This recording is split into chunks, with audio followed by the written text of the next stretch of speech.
whether it was a week or a year or a decade.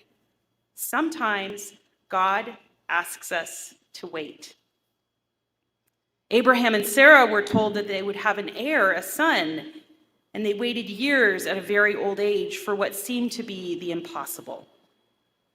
Sometimes, perhaps more than we would like, God plants an idea in our hearts and even asks us to do something, and then invites us to wait on God's timing for the power of the Spirit to be with us in our endeavors.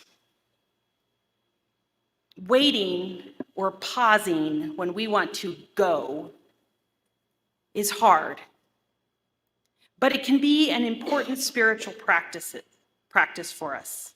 These times, these seasons can be opportunities for greater trust in the Lord, for reflection and perspective, and for the Spirit to cultivate in us patience.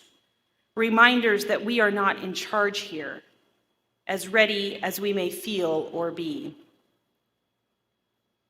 Jesus is in charge. We're not in charge.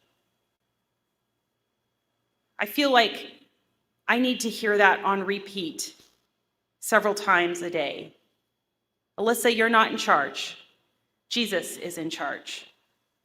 Jesus is on the throne, which is why we are marking this ascension today. So before the Spirit comes upon them, before they're ready to go, Jesus is raised up into heaven. While they're waiting to do the job he gave them, they get to see Jesus as king, a greater king than any king or leader they will encounter on their missionary journeys. When we are waiting, Jesus is king.